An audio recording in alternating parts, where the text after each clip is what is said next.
பேசிக்கிட்டே இருக்காங்கடா வீட்டுல வேற. டேய் காசு இப்ப வந்து 200 ரூபா கேக்குற?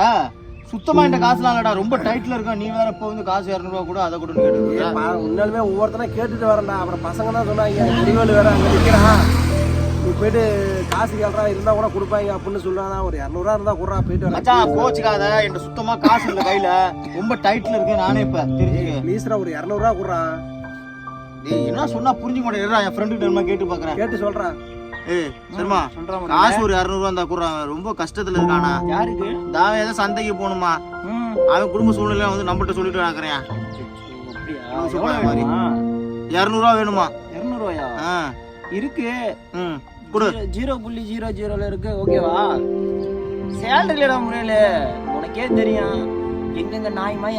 நீ வேற காமெடி பண்ணிட்டு இருக்காரு. அவன் சீரியஸா பேசிட்டு இருக்கான். அப்படியே 0 புள்ளியில இருக்குது, முட்டை புள்ளியில இருக்குதுன்னு கிடக்குற.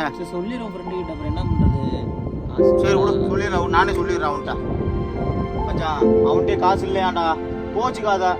டைட்டா இருக்கு, காசு சுத்தமா என்கிட்ட இல்ல. ஒரு 200 ரூபா இருந்தா போயிட்டு வந்துருவாடா. காசு சுத்தமா இல்ல மச்சான். வேற யார்ட்டா கேட்டு ஏற்பாடு பண்ணிக்க மச்சான். ஆமாப்ல, நல்லா இருக்கியா? மாப்ள கரெக்டா திருவிழா வேற ஃபங்க்ஷன். ஆமாப்ல, சரி போய் ஒரு சரக்கு போட்டு வந்துடலாமா? போலாம் மாப்ள. என்ன மாப்ள இப்படி சொல்லிவிட்டா? மாப்ள வச்சிருக்கா? மாப்ள என்கிட்ட 500 ரூபா இருக்கு மாப்ள. என்கிட்ட 200 ரூபா இருக்கு. என்கிட்ட 1 ரூபா கூட இல்லடா. வாடா பாத்துக்கலாம்டா, காசா முக்கியம். வாடா போய் பாத்துக்கலாம். என்னடா பெரியது வண்டி எடுத்துலாம் வா. வண்டி எடுத்துலாம் வா. வண்டி எடுத்து போ.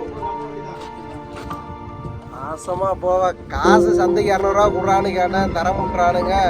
குடிக்கிறதுக்கு நாய் மாதிரி ஓடுறானுங்க. இவனுக்கெல்லாம் போய் காசு கேட்டான் பாரு, நம்மள செருப்பால அடிக்கணும்டா சாமி.